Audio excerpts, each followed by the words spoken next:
Bonjour à toutes et à tous. Aujourd'hui, on va plonger ensemble dans le sens profond du Ramadan. On va aller bien au-delà de l'idée de juste s'arrêter de manger et de boire pour découvrir ce qu'il y a vraiment derrière. Ces dimensions spirituelles, sociales, c'est tout un univers à explorer. C'est la question que beaucoup se posent, non? Le Ramadan, c'est juste ça? Ne pas manger, ne pas boire? C'est une super question pour commencer. Parce que, en fait, le jeûne qu'on voit de l'extérieur, c'est un peu comme la couverture d'un livre.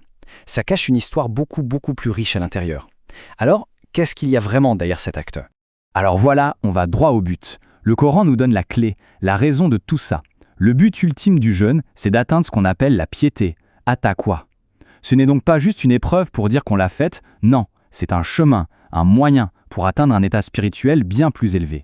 En fait, il faut voir le Ramadan non pas comme un mois où on se prive de choses, mais plutôt imaginer une sorte d'école, une école un peu spéciale pour l'âme, un programme intensif de 30 jours qui est là pour nous transformer de l'intérieur. Et pour saisir à quel point c'est important, il faut juste se souvenir d'une chose. Le jeûne, as-siyam, c'est le 4e pilier de l'islam. C'est pas rien, c'est vraiment un des fondements, une pratique qui a été mise en place très tôt, dès les débuts de la communauté musulmane.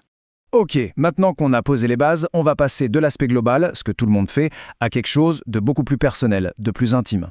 Le Ramadan, c'est avant tout un voyage intérieur, une sorte de quête personnelle pour atteindre cet état de conscience si spécial, la piété. Mais alors, c'est quoi exactement at-taqwa? Eh bien, imaginez être constamment conscient à chaque instant de la présence de Dieu. Attention, ce n'est pas une peur qui paralyse, c'est plutôt un immense respect, un respect si profond qui nous guide tout naturellement à faire le bien et à s'écarter de ce qui est mal. C'est ça, le vrai but de l'école du Ramadan. On peut se demander, mais comment est-ce que le simple fait de ne pas manger peut nous amener à un état d'esprit aussi profond? En fait, c'est un processus, ça se fait par étapes. D'abord, on apprend la maîtrise de soi. Ensuite, en ressentant le manque, on développe la gratitude. Ça nous purifie. Et tout cet effort, eh bien, ça nous rapproche de Dieu.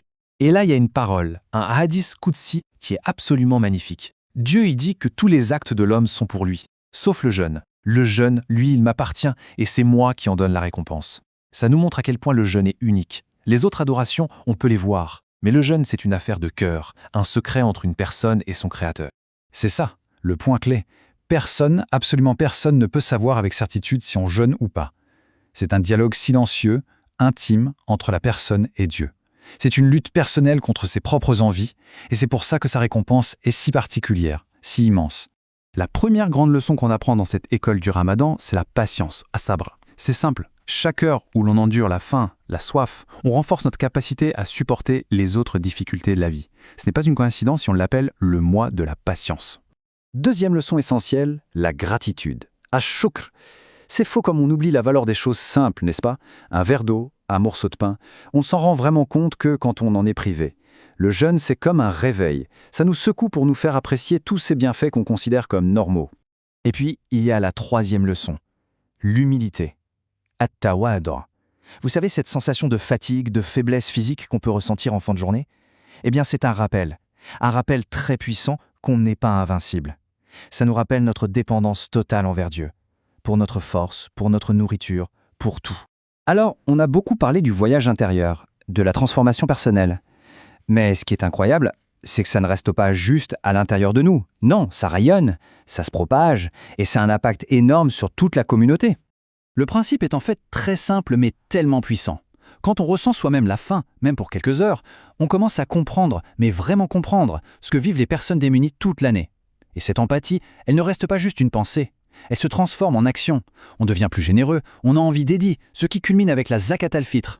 D'ailleurs, l'exemple parfait nous vient du prophète Mohammed, que la paix et les bénédictions soient sur lui. On dit que pendant le Ramadan, sa générosité était décuplée. Elle était comme le vent envoyé. C'est une image magnifique, non? Un vent qui souffle partout, qui apporte le bien à tout le monde rapidement, sans faire de distinction.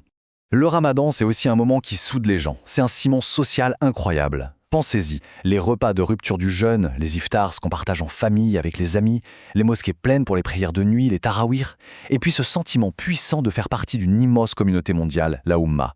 C'est vraiment un mois pour se pardonner et se retrouver. Donc on le voit bien, les bienfaits du Ramadan touchent à tout. Ce n'est pas juste l'âme d'un côté et le corps de l'autre. Non, c'est une transformation complète de tout notre être. Et c'est un cercle vertueux en fait. D'un côté, sur le plan personnel, on a le cœur qui se purifie, la volonté qui se renforce, Et de l'autre, cette amélioration personnelle, elle déborde sur la société. Ça réduit les inégalités, ça renforce les liens entre les gens. L'un ne va pas sans l'autre. Voilà un conseil très concret. Le jeûne, ce n'est pas seulement l'estomac qui est au repos, c'est aussi la langue et le comportement. Si quelqu'un nous cherche, nous insulte, la réponse à donner, c'est « je jeûne ». C'est une façon de se dire à soi-même « stop, je suis dans un état particulier » et de le signifier à l'autre. Et puis, il ne faut pas oublier, même si ce n'est pas le but principal, il y a des bienfaits bonus, si on peut dire. Le système digestif qui se repose un peu, ça fait du bien.